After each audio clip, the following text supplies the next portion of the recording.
স্বাগত দর্শক, ৭১ জার্নালে আপনাদের সাথে আছি আমি তানিয়া রহমান। সংবাদ পর্যালোচনা ভিত্তিক নিয়মিত এই অনুষ্ঠানে আমরা খবরের নানান বিষয় বিশ্লেষণ করি। পত্রপত্রিকা, টেলিভিশন, ডিজিটাল মিডিয়া ও নিউজ পোর্টালে যেসব খবর শিরোনাম হয়ে থাকে আমরা তা জানিয়ে দিই। সেই খবরের সাথে যুক্ত মানুষদের আমরা সংযুক্ত করি আমাদের আলোচনার টেবিলে। আমাদের স্টুডিও এবং অনলাইনে সংযুক্ত থাকা অতিথিরা সেসব খবরের গভীরে ঢোকেন। আমাদের সাথে আজ স্টুডিওতে আছেন নীলুফার চৌধুরী মনি, বিএনপি দলীয় সংসদ সদস্য। অনেক ধন্যবাদ আমাদের সাথে যুক্ত হয়েছেন এবং সময় দিয়েছেন। এবং দর্শক, আমরা বিভিন্ন সময় কিন্তু অন্য অতিথি যারা আছেন তাদেরকে কিন্তু আমরা আলোচনার সময় আমাদের যুক্ত করে নেই এবং তারাও কিন্তু তখন সে আলোচনায় আমাদের নানা রকম তথ্য দিয়ে থাকেন। আজকেও তার ব্যতিক্রম হবে না। আমাদের সাথে এর মধ্যে অন্যান্য অতিথিরাও কিন্তু যুক্ত আছেন আমাদের সাথে জুমে মোস্তফা মামুন, সম্পাদক আগামী সময়ের, এবং একই সাথে আছেন ব্যারিস্টার সাজ্জাদ আলী চৌধুরী, আইনজীবী, সুপ্রিম কোর্টের। আশা করি আমরা তাদেরকে সংযুক্ত করতে পেরেছি। আরেকজন অতিথি নিশ্চয়ই এর মধ্যে যুক্ত হবেন। ব্যারিস্টার সাজ্জাদ আলী, অনেক ধন্যবাদ এবং স্বাগত ৭১ চ্যানেলে যুক্ত হয়েছেন আপনি আমাদের সাথে। আলোচনা শুরু করতে চাই আপনাকেই দিয়ে, কারণ হচ্ছে বর্তমান সরকারের ৫ মাস পূর্ণ হয়েছে। আপনার দৃষ্টিতে সরকারকে যদি মার্ক দিতে বলি, আপনি ১০-এ কত মার্ক দেবেন?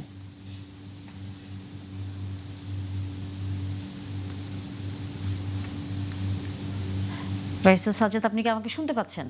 হ্যাঁ, এখন শুনতে পাচ্ছি। ধন্যবাদ ৭১ জার্নালকে এবং আমাকে যারা শুনছেন, এবং নীলুফার আপাকে। উনি এমপি হওয়ার পরে আমার সাথে প্রথমবার কোথাও দেখা হলো। Thank you. সবচেয়ে বড় কথাটা হচ্ছে বর্তমান সরকার একটা গণতান্ত্রিক অনেকদিন পরে, একটা ফ্যাসিস্ট আমলের পরে একটা গণতান্ত্রিক পদযাত্রা শুরু করেছে। অনেকেই বলে যে এটা আসলে খুব অল্প সময় একটা সরকারকে তার সফলতা বা ব্যর্থতা বিবেচনা করার জন্য। কিন্তু আমি মনে করি সরকারের অনেকগুলো সফলতা আছে, কিন্তু তার সাথে ব্যর্থতার পাল্লাগুলো আমাদেরকে দেখতে হবে। শুধু তাকে প্রশংসায় ভাসিয়ে দিলে তো আরেকটা নতুন ফ্যাসিস্ট তৈরি হবে। যার কারণে আমি হয়তো ১০০তে ১০০ দিব না আপনার কথায়, কিন্তু আমি অবশ্যই একটা তাদের যেহেতু ভালো কিছু ইনিশিয়েটিভ আছে, আমি তাদেরকে এটা ব্যাপারে অবশ্যই সাধুবাদ জানাই। কিন্তু যেহেতু আইনশৃঙ্খলার যে পরিস্থিতি, করাপশন নিয়ে, বিশেষ করে কিছু মন্ত্রী নিয়ে যেহেতু স্পেসিফিক কথা আছে, শুধু তাই না, আমরা কয়দিন আগে দেখছি বাচ্চাদের আন্দোলন, যেখানে শিক্ষামন্ত্রী কিছু শব্দচয়নের মানে শব্দচয়ন বা কোন শব্দটা বলবেন সেটা সিলেকশন করার ব্যর্থতার কারণে একটা রীতিমতো একটা আন্দোলন শুরু হয়ে গেছে তার পদত্যাগের জন্য। এবং শুধু তাই না, আমরা দেখতে পাচ্ছি অনেক ইনস্টিটিউশনে দেখা যাচ্ছে কি নিজেদের লোক অ্যাপয়েন্টমেন্ট করার মাধ্যমে নেপোটিজম যেটা হচ্ছে, সেটাও বেসিক্যালি লক্ষ্য করার মতো। সরকারের এই ছোট একটা সময় আমরা যদি ইনস্টিটিউশন ওয়াইজ যদি দেখি, তাহলে দেখি বাংলাদেশ ব্যাংকের অ্যাপয়েন্টমেন্ট, দুদকে এখনও কোনো অ্যাপয়েন্টমেন্ট হয় নাই। তারপর হচ্ছে আরও অনেকগুলো ইস্যুতে আমরা দেখি সরকার অবশ্যই যথার্থ ভূমিকা রাখতে ব্যর্থ হয়েছে। এক্ষেত্রে যদি প্রপার শব্দ বলতে হয়, তাহলে এই সব ক্ষেত্রে সরকার ব্যর্থতার পরিচয় দিয়েছে। তারপরও আমি মনে করি সরকার সামনের দিকে অবশ্যই এগিয়ে যাক, এ প্রত্যাশাই করি বাংলাদেশের জনগণের আগামী দিনের। অবশ্যই। কিন্তু আপনি দলীয়করণের কথা বললেন, কোথায় কোথায় দলীয়করণ হয়েছে বলে আপনাদের কাছে মনে হচ্ছে? মানে এখানে তো সরকার স্বচ্ছতার ভিত্তিতে যেসব জায়গায় নিয়োগ দেওয়ার কথা সেরকম কথা বলেছেন, সেখানে আপনাদের কেন মনে হচ্ছে যে সেখানে দলীয়করণের মতো ব্যবস্থাপনায় গিয়েছে বর্তমান সরকার? এটার দলীয়করণের উজ্জ্বলতম উদাহরণ তো অবশ্যই বাংলাদেশ ব্যাংক। কারণ যাকে বাংলাদেশ ব্যাংকের গভর্নর নিয়োগ করেছেন, তিনি অবশ্যই অস্বীকার করার সুযোগ নেই যে এই সরকারের ইলেকশন পরিচালনা কমিটির সদস্য ছিলেন। আর সবচেয়ে বড় কথা হচ্ছে, আপনি দেখেন সরকার নির্বাচিত হলো, কিন্তু তারা যদিও বা বলছেন এই বছরের অক্টোবরে অন্যান্য ইউনিয়ন পরিষদ বা স্থানীয় সরকার ইলেকশনগুলো দিবেন, কিন্তু বাকি সব জায়গায় তারা যে প্রশাসকগুলো অ্যাপয়েন্টমেন্ট করেছেন, দেখেন সবগুলো কিন্তু তাদের হয় ইলেকশনে হেরেছেন, এরকম এমপি ইলেকশনে দাঁড়িয়েছেন, সেখানে হেরে গেছেন এরকম লোক, অথবা তাদের দলীয় কোনো পোস্ট পদবি হোল্ড করেন এরকম লোকগুলোকে তারা অ্যাপয়েন্টমেন্ট করছেন। এরপর শুরু তাই না, আমি হয়তো সবগুলো ইনস্টিটিউশন এত ছোট্ট সময়ে উদাহরণ দিতে পারবো না, কিন্তু দেখা যাবে কি সবগুলো ইনস্টিটিউশনের দিকে যদি আপনি তাকান, তাহলে দেখা যাবে তারা তাদের অ্যাপয়েন্টমেন্টগুলো অবশ্যই তাদের দলের লেজুর ভিত্তির সাথে জড়িত অথবা দলীয় অনুগত লোকদেরকে তারা অ্যাপয়েন্টমেন্ট দিয়েছেন। এগুলো আসলে আপনারা হয়তো একটা সহজভাবে বলতে পারে, যেহেতু নীলুফার আপা আছেন, বলতে পারেন যে আমরা তো একটা দলের সরকার, আমরা কি বাইরের দলের লোককে অ্যাপয়েন্ট করবো? আসলে একটা দল যখন সরকার গঠন করে, তারা কিন্তু তখন আর কোনো দলের থাকে না, তখন সেটা জনগণের রিপ্রেজেন্ট করে। এখন যখন আপনি জনগণের রিপ্রেজেন্ট করবেন, তখন অবশ্যই আপনার আপনি আপনার দলের লোকদের প্রিভিলেজ দেওয়ার জন্য কিন্তু আপনি সেখানে বসেননি। আপনি সেখানে বসছেন যোগ্যতার খাতিরে, তার যোগ্যতার খাতিরে অথবা আদার্স ক্যাটাগরিগুলো ফুলফিল যাদেরকে করার। নিয়োগ দেওয়া হয়েছে তাহলে কি তাদের যোগ্যতার জায়গায় আপনি মনে করছেন তারা সঠিক ব্যক্তি নন? আমি মনে করি, অবশ্যই মনে করি, এই ক্ষেত্রে সরকার যোগ্যতা খাতিরে অ্যাপয়েন্টমেন্ট দিতে ব্যর্থ হয়েছে। আপনি আছেন আমাদের সাথে নীলুফার চৌধুরী। 5 মাস পার করেছে বর্তমান সরকার, নানা রকম আসলে সমালোচনা আলোচনার মধ্যে দিয়েই হয়তো যেতে হবে সরকারকে। আপনার দৃষ্টিতে কি মনে হয় ব্যারিস্টার সাজ্জাদ আলী চৌধুরী যেসব বিষয় সামনে তুলে নিয়ে আসলেন, যে আইন শৃঙ্খলা থেকে শুরু করে নানা জায়গায় বর্তমান সরকার দলীয়করণ করেছে, কিন্তু সেই দলীয়করণের জায়গায় যোগ্যতার যে ভিত্তিটি সেটাই তার বক্তব্য হচ্ছে যে যোগ্যতার জায়গায় আসলে দলকে এখানে প্রাধান্য দেওয়া হয়েছে। আসলে কি তাই? ধন্যবাদ আপনাকে যারা শুনছেন, এবং আমার সাথে যে দুইজন আছেন সাংবাদিক এবং ব্যারিস্টার সাহেব, দুইজনকেই শুভেচ্ছা। দেখেন, এইখানে এটাও বলেছেন সাজ্জাদ সাহেব যে বিএনপি সরকার একটা দলীয় সরকার। তো দলীয় সরকার, কিন্তু দলের ওরকম উনি বারবার দুইবার বললেন বাংলাদেশ ব্যাংকের কথা। বাংলাদেশ ব্যাংকের গভর্নর উনি কিন্তু দলের কোনো পদ পদবিতে নাই।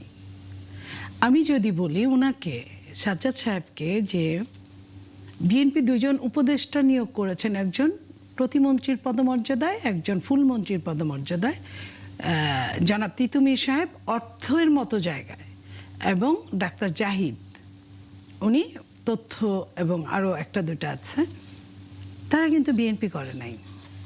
দলের মধ্যে জুনায়েদ সাকি, মানে সরকারের ভেতরে যেটা আরেক দল থেকে আসা, ববি হাজ্জাজ, নূর, এরা কিন্তু বিএনপির না, তো তাদেরকেও দিয়েছে।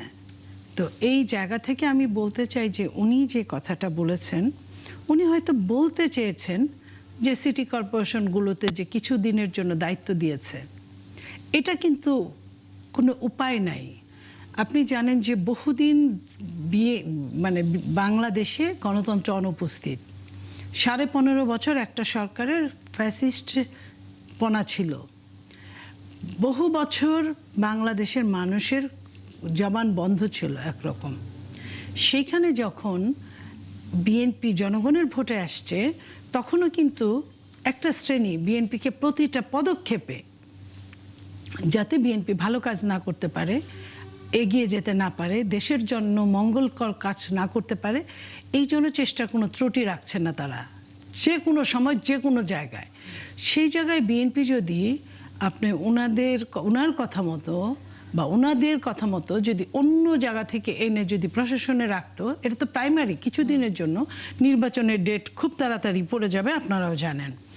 তো সেই জায়গায় তারা যদি অন্যায় কাজগুলো করতো, তাহলে বিএনপির একদম যাওয়ার কোনো জায়গা থাকতো না। এখানে কিছুটা বিশ্বস্ততার উপর ডিপেন্ড করে। এইখানে চাইলেই আমি আরেকজনকে রাখতে পারি না। যেমন প্রশাসনে বিএনপির লোক খুব নাই, খুব একটা, প্রশাসন কিন্তু অন্যরা চালাচ্ছে। এখনও ফ্যাসিস্টের লোকরা আছে, সেই সাথে বিরোধী দলের তাদের লোকজন আছে। তাতে কি হয়েছে, প্রশাসন কিন্তু আমরা যেভাবে, দেশ যেভাবে চায়, আমি বিএনপির না, বাংলাদেশের জনগণ যেভাবে চায়, প্রশাসনকে কিন্তু আমরা ওইভাবে পাচ্ছি না এখন পর্যন্ত। তো সেই জায়গায় আমি বলতে চাই যে আপনার এই যে দেখেন যেটা কথা আসলো, এতগুলো পজিটিভ কাজ করেছে বিএনপি এই 5 মাসে, কতগুলো আপনি নিজেই জানেন, যেহেতু আপনারা খবর পড়ার সাথে জড়িত, টকশোর সাথে জড়িত। সেই জায়গায় আপনার একটা পরীক্ষার ডেট নিয়ে, একটা কথা বলা নিয়ে ধরেই নিলাম যে কথাটা হয়তো বা যেভাবে এই প্রজন্মের সন্তানরা শুনতে চায়, হয়তো ওই প্রজন্মের হয় নাই। কারণ আমরা বা আমার সিনিয়র এহসানুল হক মিলন সাহেব আরও আগের প্রজন্মের, হতে পারে যে আমি আপনার মতো আপনি যেভাবে চান ওভাবে আমি ডেলিভার দিতে পারি নাই, সেটার জন্য কিন্তু আমি মহান জাতীয় সংসদে দুঃখ প্রকাশ করেছি। তারপরেও কিন্তু যে আন্দোলনটা করলো বা করানো হলো, পেছনে যারা থাকলো তারা কিন্তু দেশের মঙ্গলের জন্য না। আমি ছাত্রছাত্রীদেরকে দোষ দিচ্ছি না, তারা অবশ্যই বৃষ্টিতে ভিজে পানিতে করে, এটার জন্য শুধু শিক্ষামন্ত্রী একাই জড়িত তা না। এইসব দেখে সচিব, এইসব দেখে ডিজি, এইসব দেখে ওই শিক্ষা প্রতিষ্ঠানের হেড অব দ্য ডিপার্টমেন্ট। তো তারা সবাই মিলে কিন্তু একটা কাজ করতে পারতো, কিন্তু সেখানে লোডটা সব মন্ত্রীদেরই নিতে হয়, ঠিক আছে। তো উনি তো সরি বলেছেন ওনার জায়গায়। তো এই জায়গাটায় মানে বিএনপি যেভাবে সহযোগিতা পাওয়ার কথা যে কোনো জায়গায়, সেই সহযোগিতাটা বিএনপি পাচ্ছে না। তারপরেও নির্বাচনী ইশতেহারে যে ধরনের কথা তারা বলেছিলেন, আপনার ফ্যামিলি কার্ড বলেন, কৃষক কার্ড বলেন, কৃষকের ঋণ মওকুফ বলেন, আপনার ব্যক্তি এই যে এখন এই যে আপনার এখানেই দেখলাম প্রবাসীদের কার্ড প্রায় খুব তাড়াতাড়ি দিয়ে দিবে। এই যে এই জিনিসগুলো যে কাজ করার প্রত্যেকটা জায়গায়, টিকাগুলোকে আগে সরকারের যে সমস্যাটা ছিল সেই টিকাগুলোকে একদম 100% এখন দিয়ে দেওয়া ব্যবস্থা করে তড়িৎ গতিতে, এগুলো তো বিএনপির একটা, আমি অবশ্যই মনে করি এটা পজিটিভ এবং চরম শত্রু। সর্বশেষ বাজেট নিয়ে, বাজেটের যে নিত্য প্রয়োজনীয় দ্রব্যাদির ট্যাক্স মওকুফ করা, কর মওকুফ করানো, এই কাজগুলো এগুলো তো এই সরকার করার চেষ্টা করছে জান প্রাণ দিয়ে দেশের মানুষের মঙ্গলের জন্য। একটা দেশের শেষ জায়গায় অর্থনীতি ছিল, সেইখান থেকে, এবং তারপরে ইন্টারিমের 18 মাস যত স্বপ্ন দেখানো হয়েছিল, এবং আমরাও মনে করেছিলাম যে ইন্টারিম প্রধান যেহেতু আন্তর্জাতিক মানের একজন মানুষ, ওনার জন্য হয়তো বা আমরা অনেক সহযোগিতা পাবো সারা বিশ্ব থেকে, কিন্তু আমরা কানা করি, পাই নাই তো পাই নাই, বরং আমাদের পাসপোর্টের মান আরও কয়েক ধাপ নিচে নেমে গেছে। সেই জায়গা থেকে বাংলাদেশকে টেনে তোলা, মানে খাদের ভেতর থেকে, কিনার থেকে না, টেনে তোলা কিন্তু ভীষণ কঠিন। এখানে ক্রেন দিয়েও আপনার কাজ করা যায় না, কথার কথা। সেই জায়গায় আমাদের মাননীয় প্রধানমন্ত্রী সহ বিএনপির যে নীতি নির্ধারক মহল, তারা চেষ্টা করছেন, আমরা চেষ্টা করছি যাতে আগামীতে, যেটা অর্থমন্ত্রী বলেছেন বাজেট পেশের সময়, যে আমি যদি পরিপূর্ণতা চাই তাহলে আমাকে 4 বছর লাগবে। তা আমি চাইলেই বললেই যে এটা তো না, আপনার যে ওই কি ম্যাজিক না, যে আমি ম্যাজিকে টাচ করলাম আর সব কিছু হয়ে গেল। এটা হওয়ানোর জন্য কাজ করতে হবে, দেশে কাজ করতে হবে, বিদেশে কাজ করতে হবে। আমাদের যত ঋণ আছে সেই ঋণগুলোর উপর ব্যবস্থা নিতে হবে, যাতে কিস্তি যদি একটু দেরিতে বা কিস্তি যদি আস্তে আস্তে দিতে পারতাম আমরা, যেটা প্রতি বছর কিন্তু কিস্তির পরিমাণ ডাবল হচ্ছে, তো সেটা যদি কমানো যায় তাহলে হয়তো বা এই তলানিতে পড়ে থাকা দেশটাকে আরেকটু উদ্ধার করা যাবে। সেই জন্য সহযোগিতা দরকার প্রত্যেকের। এটা এককভাবে বিএনপি এককভাবে করবে আমি এটা মনে করি না, প্রত্যেকেরই সহযোগিতা দরকার যার যেখান থেকে। এবং অবশ্যই সহযোগিতা করছে সরকারকে বিরোধী দল, আমি এই নিয়ে কিছুই বলতে চাই না, এই কারণে সংসদে বিরোধী দল অসহযোগিতা করছে আমি বলবো না সংসদে, কারণ যেটুকু চুলচেরা হিসেবে, কারণ আপনি যা বলবেন ওটাও রেকর্ড থাকবে, আমি যা বলবো সেটাও রেকর্ড থাকবে। সো এই জায়গাটায় বিরোধী দল খুব ভালো বুঝেন, তারা ওই জায়গাটায় আপনার অসহযোগিতা করছে আমি বলবো না। তবে বাইরে যে কাজগুলো, যেটা যেমন ধরেন 2 মাসের বিরোধী সরকারকে বিরোধী দল বলছে পৃথিবীর সবচেয়ে অজনপ্রিয় সরকার। 2 মাসে আপনি একটা সরকারকে কি বুঝবেন কতটা জনপ্রিয় বা অজনপ্রিয়? তো এটা আমি ধরলাম মেঠো বক্তৃতা, বা আমি ধরলাম যে রাজনৈতিক বক্তৃতা। তো আমি এমনি বলবো, আমি চাই যে বিএনপির চুলচেরা সমালোচনা করুক বিরোধী দল, তাতে হবে কি সরকার তটস্থ থাকবে, সরকার কাজ করার জন্য আরো উৎসাহ পাবে, এবং চুলচেরা তাদের বিশ্লেষণের ওখান থেকে সরকার কি কি কাজ করতে হবে এটা আরেকটু তার সে অ্যাডভান্স হবে। তো এইটা যত বিরোধী দল ছায়া সরকার হয়ে উঠবে, দেশের জন্য তত গণতন্ত্রের জন্য মঙ্গল থাকবে। অবশ্যই আমরা এই আলোচনায় ফিরবো। আমাদের সাথে আরেকজন অতিথি মোস্তফা মামুন যুক্ত হয়েছেন, তবে তার কাছে যাবার আগে আমাদের সাথে আরেকজন অতিথি বিরতির আগে যেমন পরিচয় করে দিয়েছিলাম দর্শক আপনাদের, মোস্তফা মামুন, সম্পাদক আগামী শোয়ে। মোস্তফা মামুন, আশা করি শুনতে পাচ্ছেন আপনি আমাকে। আপনার কাছে ছোট করে একটু সরকারের 5 মাসের মূল্যায়ন শুনে আমরা অন্য রাজনৈতিক আলাপে যেতে চাই। হ্যালো। জি, মোস্তফা মামুন, আপনি আমাকে শুনতে পাচ্ছেন? প্রশ্নটা আবার একটু বলবেন, আমি শুনতে পাই। সরকারের যে 5 বছর পূর্ণ 5 মাস যে পূর্ণ হলো, দুঃখিত, সেটাকে কিভাবে আপনি মূল্যায়ন করবেন? মিশ্র, মিক্সড। এরকম হয় যে কোনো সরকারি যদি 5 মাস থাকে তাহলে বাংলাদেশের মতো দেশে তারা আসলে, আমি মনে করি মিশ্রটাই ভালো ফল। মানে তার পক্ষে আসলে সম্ভব না বাংলাদেশে। Then again there are many things behind. আপনার 2 বছর বাংলাদেশে একটা অদ্ভুত শাসন চলেছে, একটা অন্যরকম ব্যবস্থা, এক ধরনের নানা রকম দাবির চর্চা হয়েছে, এক ধরনের স্বেচ্ছাচার হয়েছে। তার আগে 15 বছর একটা স্বৈরাচারী সরকার ছিল, নির্বাচন ছিল না, মানুষের অধিকার অনেক সীমিত ছিল বা ছিলই না কোনো কোনো। তো অনেকগুলো জায়গার পর বিএনপি ক্ষমতায় এসছে অনেক বছর পর। এই সময় আসলে পৃথিবী বদলে গেছে, দেশও বদলে গেছে। এবং আমাদের প্রধানমন্ত্রী দেশের বাইরে ছিলেন, তার ফলে আমার মাঝে মধ্যে মনে হয় পজিটিভ দিক হচ্ছে উনি যে দেশে ছিলেন সেই ওয়েস্টের বাস্তবতায় কিন্তু ছাপ আমরা দেখতে পাই, কিছু কল্যাণমূলক চিন্তা, তার সাদামেরা নিজের চলাফেরা। এবং আমার কাছে মনে হয় যে প্রধানমন্ত্রী যে গতি এবং যে চিন্তায় আগাচ্ছেন সেই চিন্তাটা আসলে তিনি তার দলের মধ্যে সঞ্চার করতে অনেক ক্ষেত্রে ব্যর্থ হয়েছেন। কারণ দলের মধ্যে আমরা আসলে মন্ত্রীদের লাগামহীন বক্তব্য সেটা দেখতে পাই, দলের নিয়ন্ত্রণহীনতা, দলের মধ্যে খুনাখুনি, রাজনৈতিক মানে খুনাখুনি, তারা দেখা যায় সরকার দলীয় লোকের মধ্যেই যে খুনাখুনির পরিমাণটা বেশি। কার্ড এবং কল্যাণমূলক কিছু কাজ হয়েছে যেগুলা বেশ ভালো। আবারও বলছি যে সেগুলা প্রধানমন্ত্রীর তরফে তার উদ্যোগ, তার চিন্তার আসলে ছাপ নানাভাবে দেখা যাচ্ছে, সেইটাতে পজিটিভ আমরা আশা করি।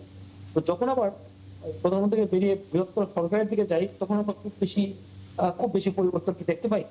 আমি দেখতে পাই না, কোন অর্থে দেখতে পাই না। যে ওই লাগামহীন কথাবার্তা তো বললামই, তার বাইরে কোনো কোনো ক্ষেত্রে আমাদের কাছে মনে হয় যে তারা আসলে অনেকেই সেই 2006 সালে রয়ে গেছেন এবং সব ইস্যুকে তারা অগ্রাধিকার করছেন, যে এটা আসলে এখন আর বাংলাদেশের 20 বছরের বাস্তবতায় অগ্রাধিকার না। অনেক ক্ষেত্রে পরের প্রজন্মের ভাষাকে তারা বুঝতে পারছেন না। 20 বছরের সময়, এই সময়ের যে ভাষা চিন্তা, আমার কাছে মনে হয় অনেকে সেটা বুঝতে পারছেন না। সেই প্রথাগত রাজনীতি করছেন, যে রাজনীতি আসলে বাংলাদেশে অনেক ক্ষেত্রেই যে রাজনীতি আসলে কি বলা যায় প্রত্যাখ্যাত হয়েছে, সেই মেসেজটা অনেক ক্ষেত্রে ধরতে পারে না। ফলে মাঝে মধ্যে মনে হয় তারা যে সরকারে এসছেন তারা আসলে হয়তো মনে করছেন যে এই সরকারটা হতে ওই যে আগে আমাদের হতো না এক টান পর, একবার আওয়ামী লীগ, একবার বিএনপি, সেই রকম ভাবে এসছেন। মাঝখানে 15-17 বছরের গ্যাপটা অনেক ক্ষেত্রেই দেখা যায়, কিন্তু গ্যাপটার ভাব যেমন বোঝা যায়, কিন্তু আবার সেই পুরনো চেহারা, পুরনো চরিত্রগুলো দেখা যায়। কিন্তু আমাদের মানতেই হবে এই যে সময় অত্যন্ত অস্থির একটা সময়, বৈশ্বিক পরিস্থিতি অত্যন্ত খারাপ, অনেক গ্লোবাল ফ্যাক্টর আছে, দেশের ফ্যাক্টরের সঙ্গে সেগুলোর কারণে অর্থনীতির একটা বড় চাপ আছে। আমাদের চাপ বড় একটা সংকটে ছিল, অর্থ পাচারের একটা সমস্যায় তারা বহন করে চলছে। পরে সেটা দিয়ে অর্থনীতিকে সামাল দেওয়া, আবার অর্থনীতিকে সামাল দিতে গেলে জনগণকে কিছু রাখতে হবে, টাকা ব্যয় হবে, সেই টাকা আবার কোথা থেকে আসবে, বলে অনেক খুব জটিল একটা কমপ্লেক্স তাদেরকে ফেস করতে হচ্ছে। সেই ফেসের জায়গা থেকে যদি আপনাদের বলেন অনেকগুলা জায়গা ভালো, আবার তারা আসলে আইন শৃঙ্খলা পরিস্থিতি, আমি মনে করি যে সেটা বেশ সংকট, আইন শৃঙ্খলা পরিস্থিতি অত্যন্ত সংকট। এটা সেই অর্থে উন্নতি হয়নি। মব কালচার যেটা চালু হয়েছিল সেটার ক্ষেত্রে আমরা আসলে কিছু উন্নতি দেখছি, কিন্তু জিনিসটা আসলে যে পুরোপুরি শেষ হয়ে গেছে তা নয়। বা অন্তর্বর্তী সরকারের আমলের যে কিছু সংকট তৈরি হয়েছিল, ঢালাও মামলা, হত্যা মামলা, সেগুলো সঠিক তদন্ত করা অথবা হচ্ছে সেগুলোর একটা ভিত করা, সেই জায়গা থেকে আমরা আসলে সেটারও আমরা খুব বেশি অগ্রগতি দেখতে পাই না। আমরা কথাবার্তা শুনছি কিন্তু প্র্যাকটিক্যাল অগ্রগতি দেখতে পাই না। বিদ্যুৎ সংকট আছে, সেটা সামাল দেওয়ার জন্য নানা রকম চেষ্টা করছেন। আমাদের কারখানাগুলোতে গ্যাসের সংকট আছে, কারখানা বন্ধ হয়ে যাচ্ছে, রপ্তানি আক্রান্ত হচ্ছে, এরকম আছে। কিন্তু একই সঙ্গে আরো বেশ কিছু প্যারামিটারে কিন্তু তারা মোটামুটি, আমি মনে করি, যেমন মিডিয়ার কথা যদি বলি, তুলনামূলক মিডিয়া তুলনামূলক স্বাধীনতা ভোগ করছে। সংকট কিছু আছে, সেটা আছে, কিন্তু কিছু কিছু স্বাধীনতা ভোগ করছে। আবার হচ্ছে বিরোধী দলের সঙ্গে সরকারের সম্পর্ক, সেটাও তো একটা বিবেচ্য বিষয়। সেই সম্পর্কে আমরা দেখতে পাই সেটার মধ্যে একটা মিশ্রতা আছে। আগে যখন তীব্রতা ছিল সেই তীব্রতা নাই। বিরোধী দলের তীব্রতার জবাব তারা দিচ্ছেন, আবার কোনো কোনো ক্ষেত্রে তারা ঐক্যবদ্ধভাবে কাজ করছেন, সরকার ডাকছে, তাদেরকে আমন্ত্রণ জানাচ্ছে, এটাও একটা পজিটিভ চেঞ্জ বলে মনে করি। তো এগুলো হলে আমাকে যদি বলেন বিস্তারের মধ্যে আমি বলবো যে সরকার 50-এর বেশি নাম্বারই পাবে। এবং আরেকটা বিষয় হচ্ছে আপনাকে যে কোনো সরকারকে 6 মাস সময় দিতে হবে। আমি ঠিক এই জায়গাতেই আসছিলাম যে যে এই চুলচেরা আসলে বিশ্লেষণ হচ্ছে এবং আমাদের সাথে যেহেতু সরকার দলীয় মাননীয় সংসদ সদস্য আছেন, তিনিও কিন্তু বলেছেন যে সরকারও চায় যে যেন চুলচেরা বিশ্লেষণ হয়, যাতে সরকারও নিজের কাজের ক্ষেত্রে এক ধরনের জবাবদিহিতা নিশ্চিত করতে পারে এবং ভুল কম যাতে হয়, মানুষের কল্যাণ যাতে বেশি হয়। সেই জায়গায় 5 মাসের সরকারকে নিয়ে যে ধরনের সমালোচনা হোক বা ভুলের কথা বারবার বিরোধী পক্ষ থেকে বলা হচ্ছে এবং এক ধরনের ইঙ্গিত এরকম যে সরকারকে আর বেশি দিন আসলে রাষ্ট্র পরিচালনা করতে দেয়া হবে না, খুব দ্রুততার সাথেই তাদেরকে সরিয়ে ফেলা হবে, এই জায়গায় যাবার মতো তো কি আসলে অবস্থা হয়েছে দেশে বা সরকারের? মোটা না, প্রথম আমি মনে করি যেটা এই সংস্কৃতি থেকে আমাদের বের হওয়া উচিত যে যখন নির্বাচন হয়ে যায় তখন সেটা 5 বছরের জন্য সরকার। আমাদের প্রথম না এটা মেনে নিতে হবে, এটা মেনে নিয়ে আমি আমার রাজনীতি করবো। দুই দল, সরকারও তাই করবে, বিরোধী দল তাই করবে। সরকার 5 বছর পর এনশিওর করবে, যেটা আমরা মনে করছি তত্ত্বাবধায়ক রায়টা আশা করছি এনশিওর হবে, যেটা প্রপার ইলেকশন হবে। যদি প্রপার ইলেকশনটা হয় তাহলে কিন্তু আপনার সরকারকে আপনার ভুলটা আপনি ধরাবেন, ভুললে সরকারকে বিব্রত রাখবেন, কিন্তু খুব বেশি ভুল ধরে দিলে লাভ নেই। কারণ সরকার যদি শুদ্ধ হয়ে যায় 5 বছর পর নির্বাচনে জিতে যাবে, জাস্ট আমি জোকিংলি বলছি আর কি। কিন্তু কোনোভাবেই সরকারকে ফেলে দেওয়ার চিন্তা আমি মনে করি গণতান্ত্রিক দেশে এটা ভালো না। কারণ সরকারকে যদি আপনি ফেলে দেন, তো আমাদের দেশে তো আপনার 70 অনুচ্ছেদ ইত্যাদি কারণে কিন্তু পার্লামেন্টারি যে অন্যান্য অনেক জায়গায় কিন্তু চেঞ্জ হয়, ব্রিটেনে চেঞ্জ হয়, আস্থা হারায়, কিন্তু গণতান্ত্রিক সরকারই থাকে। কিন্তু আমাদের দেশে যেহেতু সেটাও নাই, ফলে আমাদের দেশে কি হবে, একটা সর্বোচ্চ কি হতে পারে, আপনার একটা অন্তর্বর্তী নির্বাচন হবে, মধ্যবর্তী নির্বাচন হবে, তাই তো? যদি আপনি সরকারকে ফেলে দেন, সেটাও আমাদের সমাধান করবে কি, সংকটের সমাধান করবে কি? এবং আমরা প্রপারলি 5 বছর চালানোর পরে কোন পক্ষের অধীনে নির্বাচন করবো সেটা ঠিক করতে পারে না। তো মধ্যবর্তী ধরেন পড়ে গেল, তো নির্বাচন হলো, সেই নির্বাচনটা কিভাবে হবে, কার অধীনে হবে, এটা কি কেউ মানবে? ফলে আমাদের ওই এবং সেটা কিন্তু বিরোধী দলের জন্য ভালো না। কারণ অতীতে আমরা দেখেছি কিন্তু এরকম ঘটনায় তৃতীয় শক্তি আসে, এবং তৃতীয় শক্তি আসলে কিন্তু সরকার বিরোধী দল কারোই লাভ হয়, মানে লং রানে আসলে কারো লাভ হয়, তাৎক্ষণিকভাবে বিরোধী দল মনতে পারে।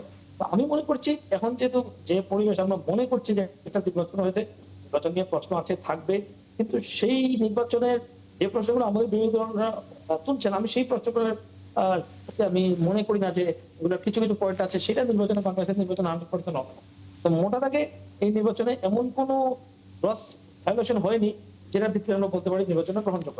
নির্বাচন যদি গ্রহণযোগ্য তার 5 ম্যান্ডেট আছে।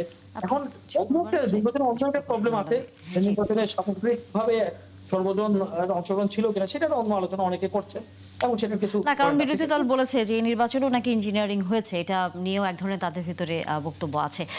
ব্যারিস্টার সাজ্জাদ আলী চৌধুরী, আমরা একটু আপনার কাছে আসতে চাই, সেটি হচ্ছে যে সরকারের সাথে আপনাদের যদি দূরত্ব বাড়ে, তাহলে যে কথাটি এর আগে অনেকে বলেছেন এবং এখনো হয়তো আমাদের একজন অতিথিও বললেন যে তৃতীয় পক্ষের একটি আসবার অথবা আওয়ামী লীগের একটা সুযোগ চলে আসার আসলে অবস্থা হয়ে যায়।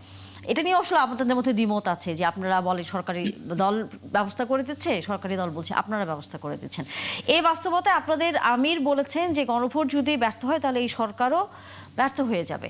গণভোটের রায় বাস্তবায়নের জন্য বর্তমান সরকার তো বলেছে যে তারা সেটি বাস্তবায়ন করবে। দেশের আরও অন্যান্য সমস্যার মধ্যে আপনারা ফোকাস না করে এই জায়গায় কেন হচ্ছে সরকারকে সবচেয়ে বেশি চাপ দিয়ে যাচ্ছেন? ধন্যবাদ। সত্যিকার অর্থে কিন্তু এখন কিন্তু প্রধানমন্ত্রী থাকার কথা ছিল শেখ হাসিনা, তাই না?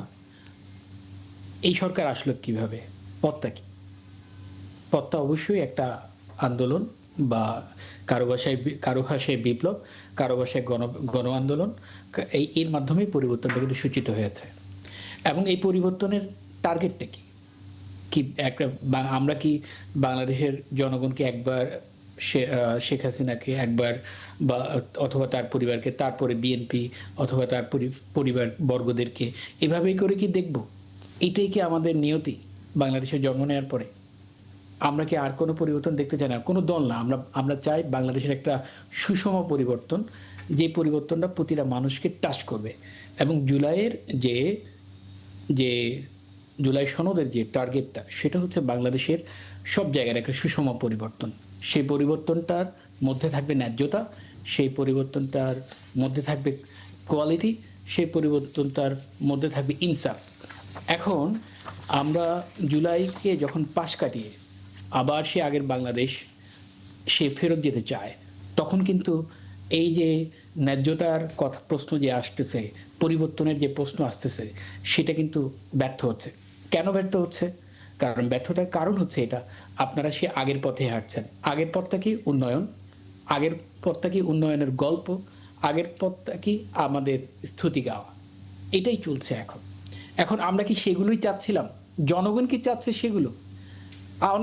এখন বিএনপি হয়তো বলতে পারে, অথবা বিএনপি যারা সমমনা তারা বলতে পারে, হ্যাঁ সরকার তো উন্নয়ন করছে, প্রতিনিয়ত কার্ড দিচ্ছে, একটার পর একটা প্রধানমন্ত্রী অত্যন্ত সুন্দর সুচারু বিহেভিয়ার, আমাদেরকে মুগ্ধ করছে প্রতিনিয়ত।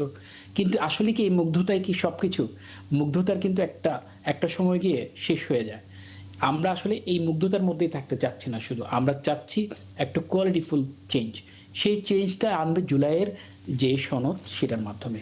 এবং সেই জুলাই সনদকে বাস্তবতা দেওয়ার জন্য হচ্ছে যেই কি পয়েন্ট, সেটা হচ্ছে গণভোট।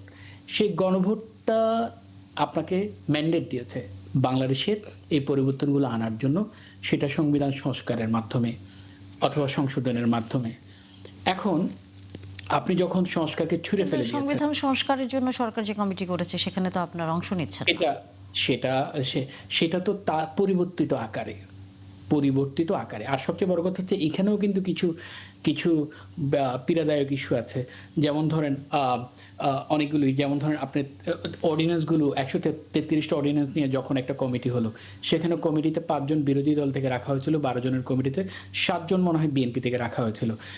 দেখা যাচ্ছে কি, যেহেতু ওখানেও মেজরিটি বিএনপির সব কিছুই তো প্রায়োরিটি পাচ্ছে, সেখানে বিরোধী দল যেটা চাওয়ার কথা সেটা কিন্তু পাচ্ছে না। কিন্তু দেখেন, আপনি মেজরিটি না করে যখন এনার্জি কমিটি, যখন তেল নিয়ে খুব সমস্যা যাচ্ছে, তখন কিন্তু বিরোধী দলের 5 জন, সরকারি দলের 5 জন নিয়ে কমিটি করা হয়েছিল। এই কমিটি করার পরের দিন, 2-3 দিন পরের মধ্যে কিন্তু তেলের দাম পড়ে গেছে। আপনি যদি কোনো একটা বিরোধী দল থেকে প্রপার সহযোগিতা চান, তাহলে আপনাকে অবশ্যই যে কোনো কমিটি করবেন, যে কোনো ইস্যু করবেন, সেখানে কিন্তু সুষম একটা থাকতে হবে। তাহলে না হলে আপনি মেজরিটি ভিত্তিতে তো এদের কথার কোনো মূল্য থাকছে না।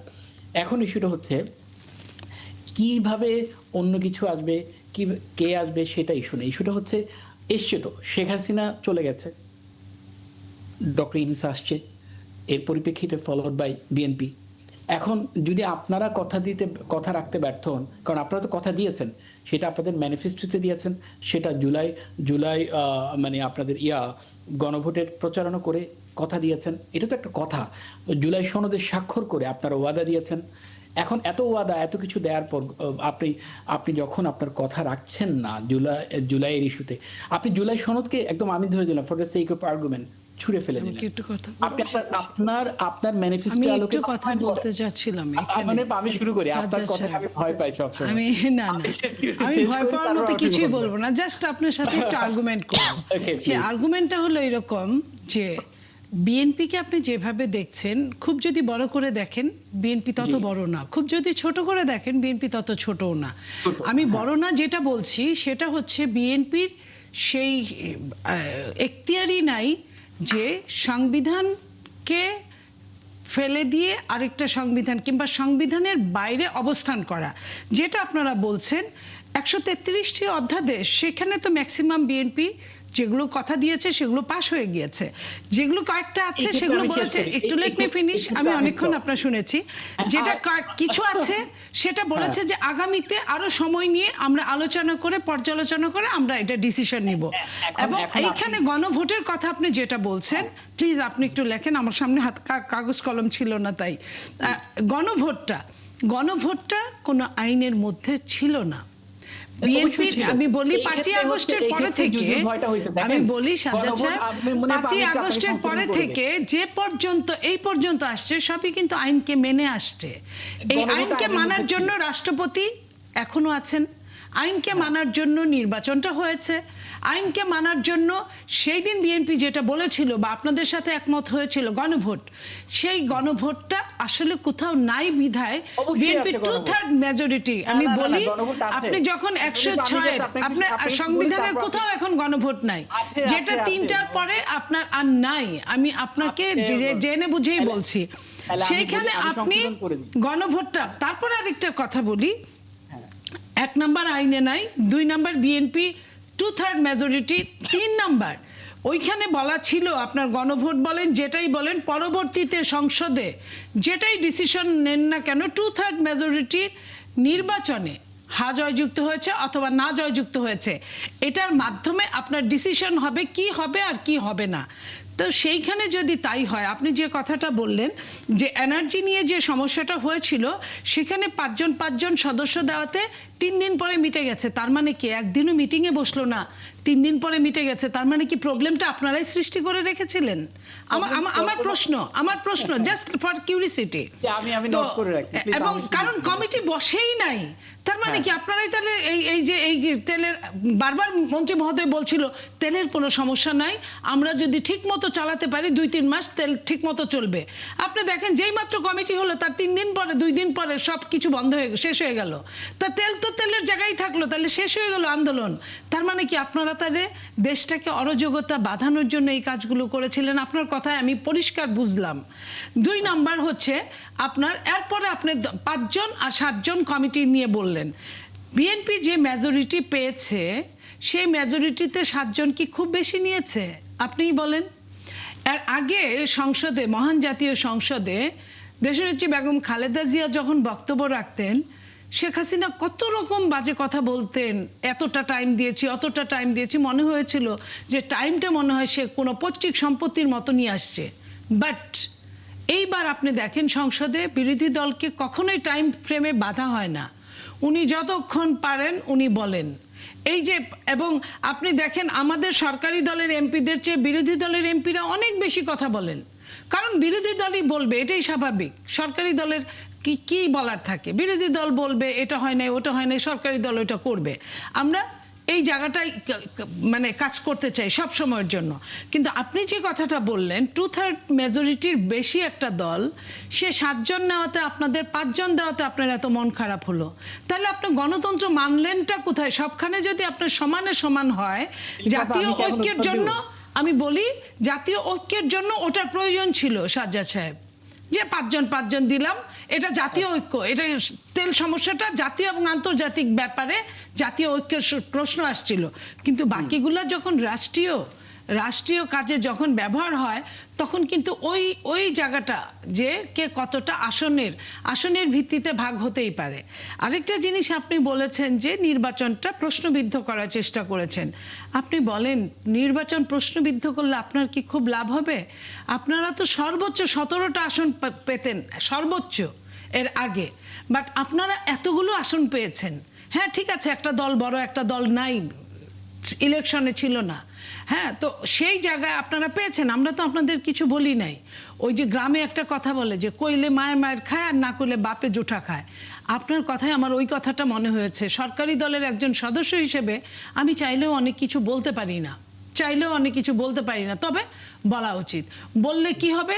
বললে ওই একবার হলো হলুদ কার্ড, 2বার 3বারে লাল কার্ড পাওয়ার জায়গায় আপনারা থাকবেন। আরেকটা জিনিস, লাস্ট কথাটা বলি সাজ্জাদ সাহেব, লাস্ট কথাটা, আপনারা যে বললেন যে সরকারকে টিকতে দেওয়া হবে না যদি সরকার আমাদের কথা না শুনে গণভোটে, আপনি বলেন সরকার যদি না টিকে আপনারা কি টিকবেন? সরকার যদি না টিকে তাহলে কিন্তু ওই ফ্যাসিস্ট আসবে, ফ্যাসিস্ট এসে বসেই আছে। এবং আপনাদেরও এখানে একটা হাত আছে নেপথ্যের, আপনাদের নেপথ্যের হাতটা অনেক বড় লম্বা, সামনে থেকে বোঝা যায় না সামনাসামনি। তো আপনারা যেটাই চেষ্টা করেন না কেন, থুতু ফেললে কিন্তু উপর দিকে নিজের গায়েই পড়ে। আপনি যখন করবেন এই কাজটা, আমরা কিন্তু প্রত্যেকেই জুলাই যোদ্ধা, আপনারা আমরা সবাই। তার একটা বড় জুলাই যোদ্ধাদের উপর যদি খড়গটা পড়ে, আপনি কিভাবে স্বস্তির নিঃশ্বাস ফেলবেন বলেন? নীলুফা আপা, আমি এখন জি। রিপ্লাই দেবো আপনাকে। আচ্ছা, সেটা হচ্ছে দেখেন, আপনি বলছেন গণভোট ছিল না। আচ্ছা, পরিবর্তনটা তাহলে কিসের মধ্যে হলো? একটা আন্দোলনের মাধ্যমে। তো সংবিধানের স্টেক হোল্ডার কারা? একটা দেশের স্টেক হোল্ডার কারা? জনগণ, যেটা আমাদের আর্টিকেল 7-এ স্পেসিফিক্যালি বলা আছে। আমরা জনগণ হচ্ছে সর্বময় ক্ষমতার উৎস। এখন সর্বময় ক্ষমতার উৎস বিধায় জনগণ কিন্তু ওই সময় সরকার গঠন করেছে, অথচ অন্তর্বর্তী সরকারের কিন্তু কোনো বৈধতা নাই। যেহেতু জনগণ সমস্ত ক্ষমতার উৎস আমাদের সংবিধান অনুযায়ী, সেহেতু তাহলে 106টা মানলেন কেন? 106টা ফেলে দিতেন। প্লিজ আমি আপনাকে ইন্টারফেয়ার করি নাই। সেহেতু সেহেতু সেহেতু সেহেতু তাদেরকে আপনারাও অ্যাকসেপ্ট করেছেন, দেশের বাকি সবাই, সব রাজনৈতিক দল অ্যাকসেপ্ট করেছে। এখন আপনি যেটা বলছেন গণভোট ছিল না, সেই জন্য আপনারা গণভোটকে প্রশ্নবিদ্ধ করছেন। আচ্ছা, গণভোট তো সংবিধানে ছিল, এটা বাতিল হলো কিভাবে সেটা কি আপনি জানেন? কারণ জিয়া রহমানের সময় তো গণভোট হয়েছে, এরশাদের সময় তো গণভোট হলো। এই গণভোট অধ্যায়টা গেল কোথায় হঠাৎ করে? এটা কি লাফ দিয়ে সংবিধান থেকে চলে গেল, নাকি আত্মহত্যা করলো? আত্মহত্যাটা কিভাবে করলো? এটা আত্মহত্যা করলো 15তম সংশোধনীর মাধ্যমে। শেখ হাসিনা 2011 সালে এই গণভোটটা বাদ দিলেন। তাহলে এই গণভোটটা আবার ফিরল কিভাবে? গণভোটটা ফিরল যে আজকে যে পঞ্চদশ সংশোধনী বাতিলের যে জাজমেন্টটা হলো, সেই জাজমেন্টটা 2024 সালের নভেম্বরের কোনো একটা তারিখে, সেটা 24 বা 25 তারিখ হতে পারে, বা 11 নভেম্বর হতে পারে, সেই তারিখে এই গণভোটটা রিভাইভ করলো হাইকোর্টের অর্ডারে। সাথে সাথে রিভাইভ করলো কি? Caretaker government. বুঝতে পেরেছেন? এখন তারপরে কিন্তু এই গণভোট হলো। এখন আপনি বলতে পারেন সেটার জন্য কিন্তু আবার সংসদকে দরকার, আমি শেষ করে প্লিজ। সংসদকে দরকার। আমি আপনাকে ক্লুটা ধরিয়ে দিলাম। হ্যাঁ, ক্লুটা। এখন সংসদ তো নাই, সংসদ তো আপনারাই ফেব্রুয়ারি মাসে বসছেন, তাই না? বা মার্চ মাসে বসছেন। তার আগে তাহলে সংসদ আসবে কোত্থেকে? এই যে এখন সংসদে পাস করেন, তারপরে আবার ইলেকশন দেন, গণভোট দেন। এখন ম্যান্ডেটটা আসলো কিভাবে? ম্যান্ডেটটা আসলো ওই যে আর্টিকেল 7-এ, যেটা জনগণকে সর্বময় ক্ষমতার উৎস দিল, সেটার মাধ্যমে। এখন বলছেন তেলের সমস্যায় পাঁচজন দিল, তারপর দিন তেল চলে আসলো, অথচ অন্য সমস্যাগুলো সমাধান করার ক্ষেত্রে বিরোধী সরকারি দল যদি 7 এবং 5 হয়, তাহলে সমস্যাটা আসলে ইন্টেনশনে। আপনারা যখন ইন্টেনশন নিয়ে আসেন যে 129টা বা 33টা অর্ডিন্যান্স পাস করবেন, যেগুলো শুধুমাত্র বাংলাদেশের কোনো সবগুলো বিশ্ববিদ্যালয়, এই বিশ্ববিদ্যালয় হচ্ছে শেখ হাসিনার নামে, এই বিশ্ববিদ্যালয় শেখ রাসেলের নামে, এই বিশ্ববিদ্যালয় শেখ রেহানার নামে, 99% হচ্ছে এরকম সংশোধনী, সেগুলো তো আপনারা পাস করবেনই। আপনারা পাস করেননি কোনগুলো? দুদক রিলেটেড সংশোধনী, সুপ্রিম কোর্ট সেক্রেটারিয়েট, জাজেস অ্যাপয়েন্টমেন্ট, তারপর কি গুম কমিশন, মানবাধিকার কমিশন, যেগুলো আপনাদের ক্ষমতার যে হ্রাস টেনে ধরবে, আপনাদেরকে স্বৈরাচার হতে, ফ্যাসিস্ট হতে, আপনাদেরকে জবাবদিহিতার আন্ডারে আনতে যে মেকানিজমগুলো তৈরি ছিল, সেগুলোকে আপনারা বাদ দিয়ে দিলেন, ল্যাপস করলেন। বাদ দেওয়া হয় নাই, আমি তো শেষ করি মুনিয়াপা। ল্যাপস করে উপকার কি বিরোধী দলের হবে? আপনাদের হবে। ল্যাপস করে উপকার আপনাদের হবে, কারণ আপনারা জবাবদিহিতার আন্ডারে থাকবেন না।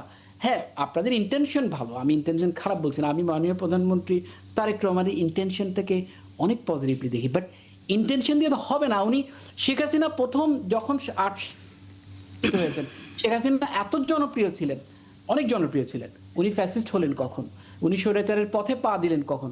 14 নির্বাচনে এসে, যখন উনি রাতের ভোট দিনের ভোট করতে অভ্যস্ত হয়ে গেলেন। সংবিধানে কি রাতের ভোট করার বিধান কি কোথাও কি নিষেধ করা আছে? তো রাতের ভোট আপনারা অবৈধ বলছেন কেন?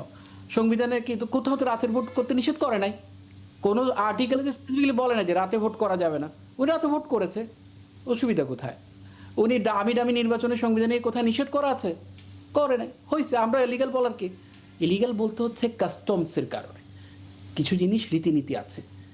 আপনার সংবিধান, আপনারা বিরোধী দলের একজন সংসদে ইলেকশন করবেন, তাকে বেঁধে নিয়ে ডক্টর হারুন বলছে, মানে হারুন সাহেব, তিনি বেঁধে রেখে সারাদিন ঘুরিয়েছেন, পরে গিয়ে গাজীপুরে ছেড়ে দিয়েছেন।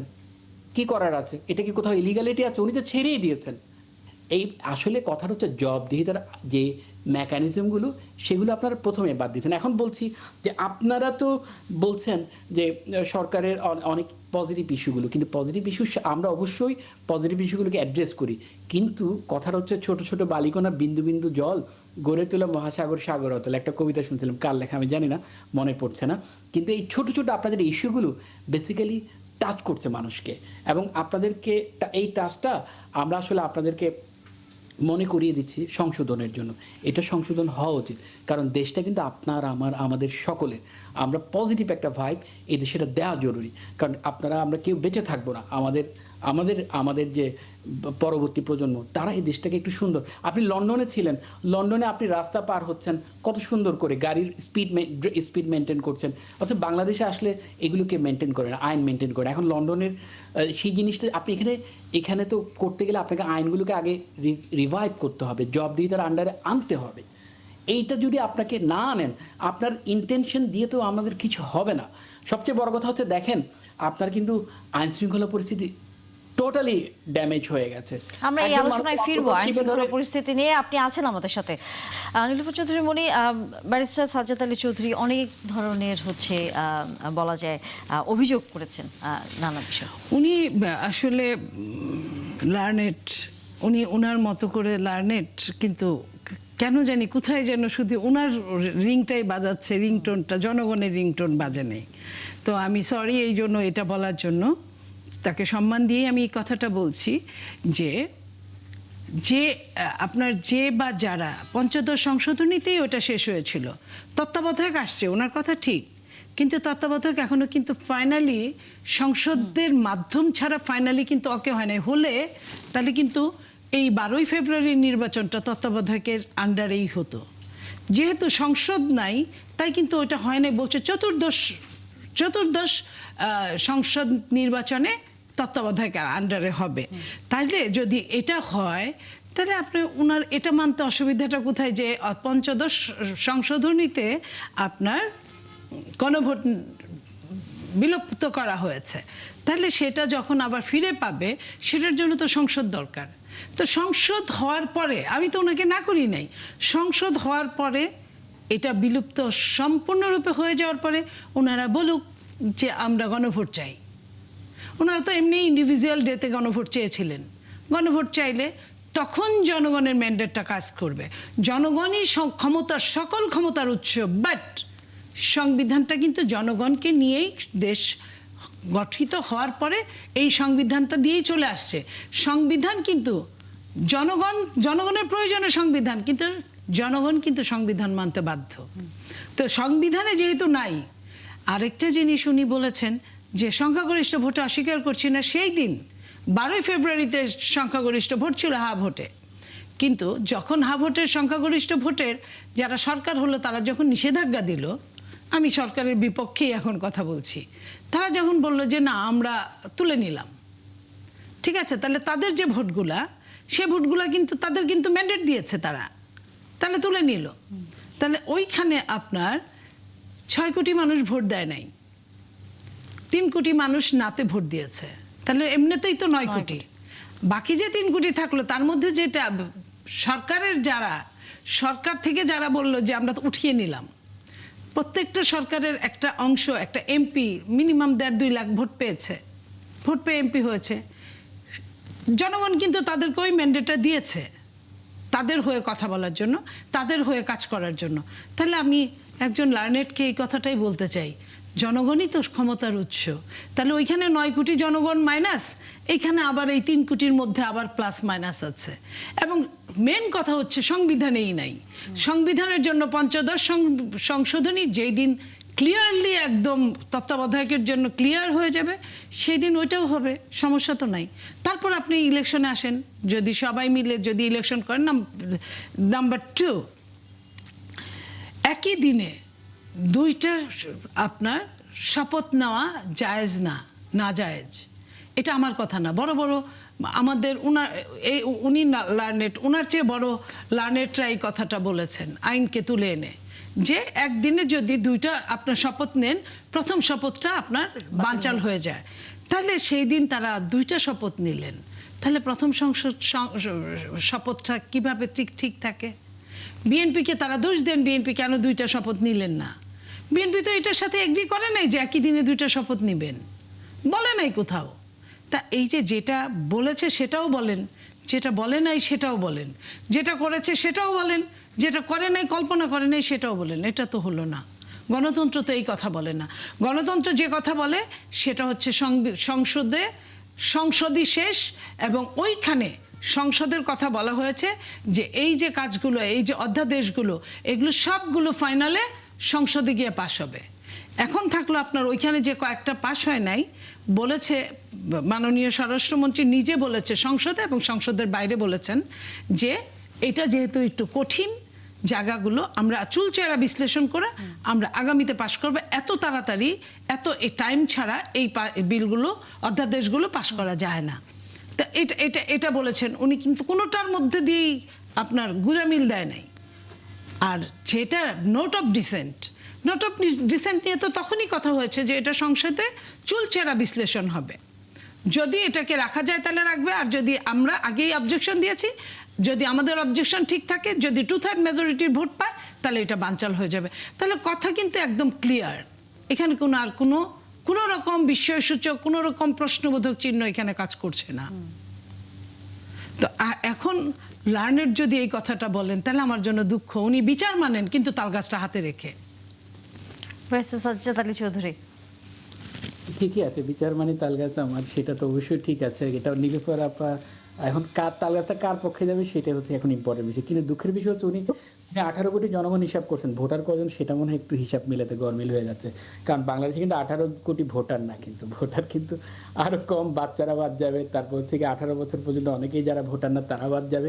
সবচেয়ে বড় কথা হচ্ছে আমরা ধরে নিলাম আপনারা যেহেতু স্বরাষ্ট্রমন্ত্রী স্পেসিফিকলি বলছেন আমরা মনে করছিলাম নির্বাচন দীর্ঘায়িত হবে, সেহেতু আমরা সব মেনে নিয়ে ইলেকশন করেছি। কারণ আমরা বলেছি, আমরা প্রকাশ করেছি যে আমরা কথা দিচ্ছি কিন্তু আমরা কথা রাখবো না, সেটা আমাদের হৃদয়ে ছিল। কিন্তু এখন ইস্যুটা হচ্ছে আপনারা তো আপনাদের ম্যানিফেস্টোতে রেখেছেন, ম্যানিফেস্টোতে প্রথমেই রেখেছেন আপনারা এই জুডিশিয়ারির ইস্যুটা, ম্যানিফেস্টোতে প্রথমেই রেখেছেন আপনারা কেয়ারটেকার গভর্নমেন্ট ইস্যুটা আনবেন, ম্যানিফেস্টোতে প্রথমেই রেখেছেন আপনারা সব জায়গায় দলীয়করণ না করে অবশ্যই আপনারা সব জায়গায় যোগ্যতার ভিত্তিতে অ্যাপয়েন্টমেন্ট দেবেন। আপনাদের ম্যানিফেস্টো অবশ্যই ছিল আপনাদের আইন শৃঙ্খলার ইস্যুগুলো প্রপারলি অ্যাড্রেস করবেন, ইকোনমিক্যাল যে হার্ডেস্ট বাংলাদেশ এখন হার্ড প্রসিডিউরের মধ্যে যাচ্ছে সেটার জন্য আপনারা প্রপার ওয়ে ফলো করবেন। কিন্তু কই, আমরা তো আপনাদের ম্যানিফেস্টোতে আমরা দেখছি না। ধরে নিলাম বাংলাদেশে আওয়ামী লীগ নেই, বাংলাদেশের জামাত নেই, বাংলাদেশের সাধারণ জনগণ নেই, আপনারা যে ভোট পেয়েছেন সব বাংলাদেশের 18 কোটি জনগণই আপনাদেরকে ভোট দিয়েছে। এখন জনগণের ম্যান্ডেট তো আপনারা পেয়েছেন আপনাদের ম্যানিফেস্টোর আলোকে, আপনারা আপনাদের ম্যানিফেস্টো ফলো করছেন না কেন? সেটা যদি আপনারা সেটার ক্ষেত্রে আপনারা ডিসক্রিমিনেশন করছেন। আপনারা কার্ডকে আগে দিচ্ছেন কালি শুকানোর আগে, কিন্তু অন্যগুলোকে আপনারা পিছিয়ে দিচ্ছেন। কারণ সেগুলো আপনাদের যে পথ চলা, স্মুথ পথ চলা উইদাউট জবাবদিহিতা ছাড়া, সেখানে আপনাদেরকে ডিস্টার্ব করবে এবং লাগাম টেনে ধরবে। সমস্যার এই জায়গায় মনি আপা খুব সুন্দর করে কথা বলেন, কিন্তু সমস্যাটা হচ্ছে উনি যেভাবে বলছেন যে আমি সত্যটাকে গোপন করছি, তবে উনি মনে হয় প্রপার সত্যটাকে বলছেন না। যেমন ধরেন আমি যদি বলি এরকম, আপনারা কি এই কয়দিন আপনারা দেখেছেন বাংলাদেশের যে সিগনিফিক্যান্ট চেঞ্জের কথা আপনারা বলছেন? বাংলাদেশের আইন শৃঙ্খলা পরিস্থিতি দেখেন, মানবাধিকার পরিস্থিতি দেখেন, অর্থনৈতিক পরিস্থিতি দেখেন, ব্যাংকিং খাত দেখেন, প্রশাসনিক সংস্কার আপনারা কি করেছেন এই কয়দিনে সেটার একটা হিসাব দেন যে আপনারা কি প্রশাসনিক সংস্কার করেছেন প্রপারভাবে।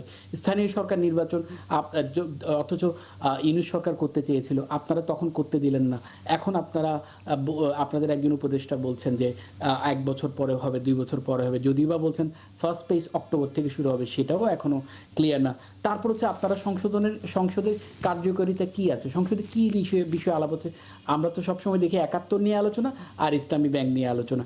এই হলো কতক্ষণ জামাত যখন বলা শুরু করে তখন আপনাদের কিছু সদস্য 71 দিয়ে জামাতকে ধুয়ে ফেলে আর ইসলামী ব্যাংক নিয়ে আলোচনা। দুর্নীতির লাগাম টেনে ধরতে পারছেন? আপনাদের মন্ত্রীর ব্যাপারে তো আপনি কোনো কিছুই বলছেন না। প্রতিমন্ত্রী সব কিছুই ওনার বউয়ের নামে, ওনার ছেলের নামে, ওনার আত্মীয় স্বজনের নামে সব কিছুর কন্ট্রাক্ট, টেন্ডার সব কিছু আপনাদের মন্ত্রী নিয়ে নিচ্ছেন। সেগুলোর ব্যাপারে কিছু বললেন না। জুডিশিয়াল কি সংস্কার করেছেন?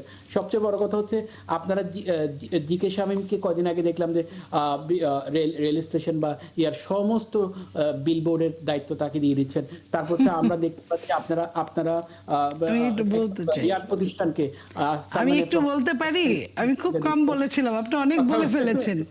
আপনি এত বেশি বলে ফেলেছেন। শোনেন, আমি একটা বেশি লম্বা করব না, একটা লাইন বলবো। আপনি 5 মাসের বাচ্চার কাছে যদি 72 বছরের বয়স্ক মানে ওল্ড সিটিজেনের যদি ফলাফল চান তাহলে কি হয় বলেন? আপনি যতগুলো বললেন সবগুলো কি 5 মাসের একটা সরকার দেওয়া সম্ভব? সেটার জন্য সময় দরকার, সেটার জন্য আপনার সহযোগিতা দরকার। এটা সরকার একাই সব কিছু করতে পারে না। আমি আবারও বলছি, সরকারের সাথে বিরোধী দল থাকতে হয়, বুদ্ধিজীবী মহল থাকতে হয়, সরকারের সাথে বিশেষজ্ঞ মহল থাকতে হয়, সরকারের সাথে আপামর জনগণ থাকতে হয়। প্রত্যেকটা জেলায় প্রত্যেকটা থানায় প্রত্যেকটা ইউনিয়ন পর্যন্ত সরকারের সঙ্গে রিলেশন থাকতে হয়। সেইখানে আপনি কখনোই আপনি কোঅপারেশন করবেন না, অথচ ডায়লগগুলো কিন্তু একটাও আপনার বাদ পড়ে নাই, বরং কোনোটা যদি টুকায় টুকায় যদি না থাকে সেটাও আপনি তুলে নিয়ে আসছেন, যাতে এখন আপনি দরকার যেখানে নাপা খাওয়ার এখানে কিন্তু আপনি কুইনাইন খাইয়ে দিয়েছেন নর্মাল জ্বরের জন্য। তার তো উল্টা তার সমস্যা হবে, এটাই স্বাভাবিক, ঠিক না? জি, মোস্তফা মামুন, আপনার যদি এখানে কিছু যুক্ত করার থাকে, যে রাজনৈতিক হয়তো বক্তব্য আমরা শুনছি পাল্টাপাল্টি, কিন্তু যেটি আসলে মূল যে জায়গাটির মধ্যে এখনো আসলে আমরা কম বেশি সাধারণ মানুষ ঘুরপাক খাচ্ছি, যে সংবিধান সংস্কার কমিটিতে বিরোধী দলের যে অনীহা, সেটি সামনের দিনগুলোতে আসলে রাজনৈতিক মাঠে কোনো প্রভাব ফেলবে কিনা? হ্যাঁ, প্রথম হচ্ছে আপনার এখানে বা যে কোনো জায়গায় আমরা গেলে আসলে যখন তারা দুটা সরকার এবং রাজনৈতিক দল থাকেন, তখন আসলে বিতর্কগুলা যেভাবেই হোক ওই সংবিধান, ইতিহাস এইসব জায়গায় গিয়া পৌঁছায় আর কি। তো আমি জানি না, এক কথা যখন বারবার বলতে থাকেন, একই তর্ক বারবার করতে থাকেন, তাদের কেমন লাগে আমি আসলে জানি না। কিন্তু আমরা না শুনতে শুনতে ক্লান্ত, এবং এটা তো নতুন না, আমরা আসলে গত 50 বছর ধরে এরকম নানান বিষয় শুনছি, যেগুলো আমি মনে করি যে কোনো একটা জায়গায় না একটা সমাধান হওয়া উচিত, কোনো একটা জায়গায়। এবং যে এটা সমাধান করবে, যে একটু ছাড় দিয়ে হার মেনে নিয়ে এটা সমাধান করবে, যে ভাই আচ্ছা ঠিক আছে, তো সেই দেখবেন আমি নিশ্চিত ভাবে বললাম যে সে হচ্ছে অনেক বেশি এজ পাবে, তার ভোট একটা ভোট হলো 1% হলো পারবে। কিন্তু আমরা আসলে আপনি তাহলে আগামী নির্বাচনের অনেকটা পরামর্শ দিয়ে দিলেন রাজনৈতিক দলগুলোকে, তারা নিশ্চয়ই এটা ভাববে। জি, আমি তাদেরকে বলি যে তারা বাসায় গিয়ে, তাদের বাসায় তো লোকজন আছে, তো তাদেরকে জিজ্ঞেস করেন, তারাও যখন এই প্রসঙ্গে শুরু হয় তখন দেখবেন যে তারা মোবাইল টিপা শুরু করবে, অন্য কিছু বলবে, অন্য সময় বলবে যে হ্যাঁ তোমারটা দেখেছে খুব ভালো হয়েছে। কারণ এই প্রসঙ্গগুলো না আমাদের মতো দেশের নিশ্চয়ই গুরুত্বপূর্ণ, সংবিধান গুরুত্বপূর্ণ, ইতিহাস গুরুত্বপূর্ণ, সব গুরুত্বপূর্ণ। কিন্তু দিনের পর দিন যদি এটা নিয়ে আমরা তর্ক করতে থাকি, আরো দিনের নির্বাচন হবে এই নিয়ে তর্ক করতে থাকি, নিশ্চয়ই দুই পক্ষের পয়েন্ট আছে, সবই পয়েন্ট আছে। কিন্তু এই যে সাধারণ মানুষ, আমাদের যে মানুষ আমরা যারা, আমরা আসলে কি চাই? আমরা তো আইন শৃঙ্খলার উন্নতি চাই। আমরা তো চাই না যে আমি এই যে এখন 12টা বাজে বাসা থেকে বেরোতে গিয়ে আমি ভালো থাকবো, সেটা চাই। আমরা কি চাই? আমরা তো বাজারে গেলে যেন আমি আমার যেন মানে পকেট ভর্তি টাকা নিয়ে যেন ব্যাগ খালি না হয়, বরং মানে খালি পকেটে মানে অর্থাৎ নাগরিক নিরাপত্তার বিষয়টি আসলে আমরা সাধারণ মানুষরা চাই, সেটি সকলেরই, সরকার এবং বিরোধী দলের চিন্তা করা উচিত। মোস্তফা মামুন, আপনি আছেন আমাদের সাথে, ধন্যবাদ জানাতে হচ্ছে। ব্যারিস্টার সাজিদ আলী চৌধুরী, আগামীতে নিশ্চয়ই আবারও কথা হবে আপনার সাথে। ধন্যবাদ দর্শক, আবার আমন্ত্রণ ৭১ জার্নালে। আলোচনা এবার রাজনীতির বাইরে, বিশ্বের রাজনীতি নিয়ে আসলে আলোচনা, অর্থাৎ যে যুদ্ধ চলছে আবার নতুন করে যুক্তরাষ্ট্র এবং ইরানের, সেটি নিয়ে যুক্ত হয়েছেন অধ্যাপক ডক্টর মোহাম্মদ তৌফিকুল ইসলাম মিথিল, আন্তর্জাতিক সম্পর্ক বিশ্লেষক। অনেক ধন্যবাদ জনাব মিথিল, যুক্ত হয়েছেন আপনি আমাদের সাথে এবং সময় দিয়েছেন। ছোট করেই আসলে আমাদের সময় কম, ছোট করে জানতেই চাই, যুক্তরাষ্ট্রের এখন যে সমঝোতা চুক্তি লঙ্ঘন, এবং এবার ইরান নিজেরাও সরাসরি বলে দিল তারাও এই সমঝোতা চুক্তি আর মানবে না, তার মানে হচ্ছে যুদ্ধ আবারও শুরু হয়ে গেল, আমরা বলতেই পারি। তার মানে সামনের দিনগুলোতে যুদ্ধের একটা অবস্থার মধ্যে আমাদেরকে আবারও পড়তে হচ্ছে। নিঃসন্দেহে ধন্যবাদ আপনাকে। আসলে আপনি আপনার প্রশ্নের মধ্যেই উত্তরটা দিয়ে দিয়েছেন।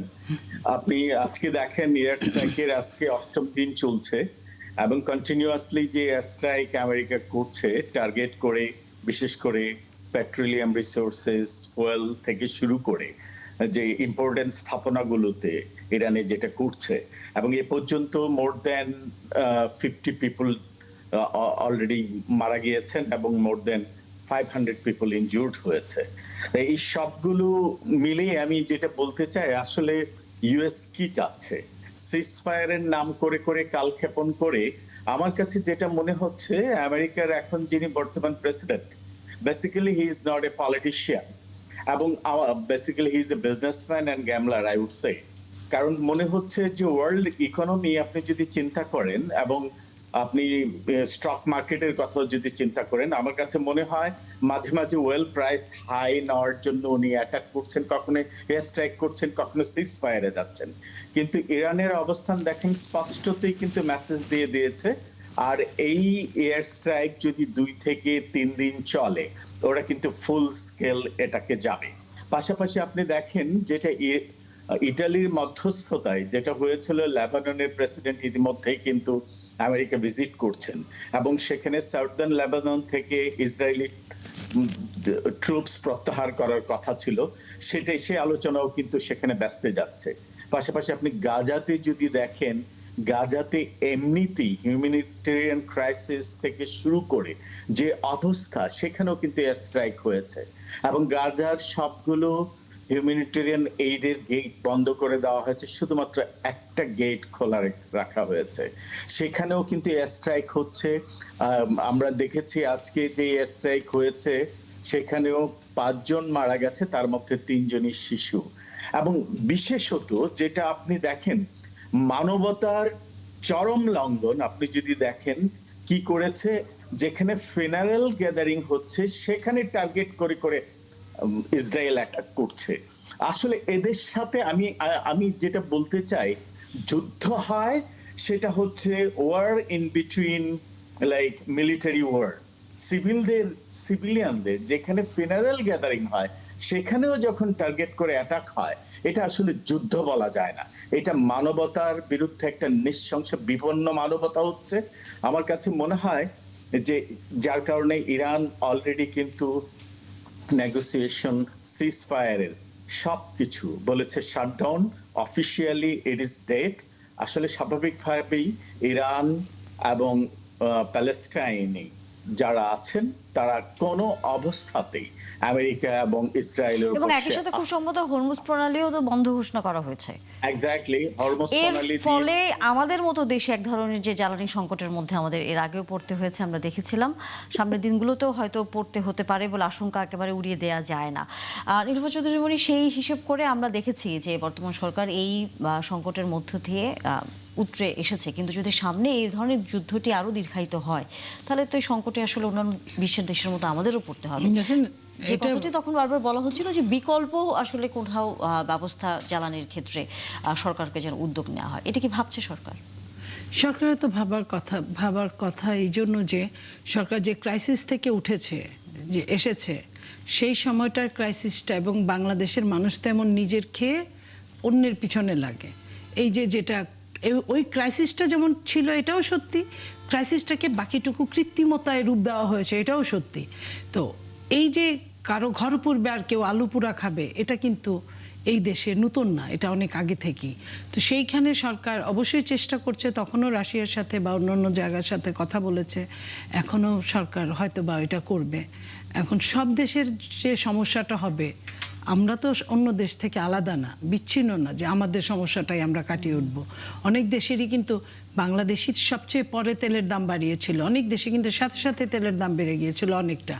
সেইখানে ধরেন যে বাংলাদেশ এইবার হয়তো বা তখন নতুন মাত্র দায়িত্ব হাতে নিয়েছিল, এখন 4-5 মাস হয়েছে, যদিও এইটাও কিন্তু আমরা বুঝেই গিয়েছিলাম, জেনেই ছিলাম যে মিউচুয়াল হয়ে গিয়েছে। সেটা আবার ওই যেটা মিথিল বললেন যে সরকার তো ওই সরকার তো আমেরিকার ব্যবসায়ী সরকার, সে তো রাজনৈতিক সরকার না, যে কারণে সে তো এরকম করবে, যে কোনো সময় করতে পারে। এবং এক ধরনের তার মধ্যে এক ধরনের পাগলামি ভাব আছে, যেটা এক এক দিন এক এক আইন বানাচ্ছে নিজের দেশের জন্য, ওই দেশের অভিবাসীদের জন্য, এবং আন্তর্জাতিকভাবে যখন যাকে ইচ্ছে তাকে সে বিপদে ফেলছে। তো সেইখানে সরকারের অর্থ তো এমন নয়, বাংলাদেশের যে অবস্থা শেখ হাসিনা রেখে গেছে, তারপর 18 মাস ইউনূস সরকার কিছুই করতে পারে নাই, কোনো দেশ থেকে একটা কানাকড়ি আনতে পারে নাই, বরং আরও এখানে লুটপাট হয়েছে, টাকা ছাপানো হয়েছে।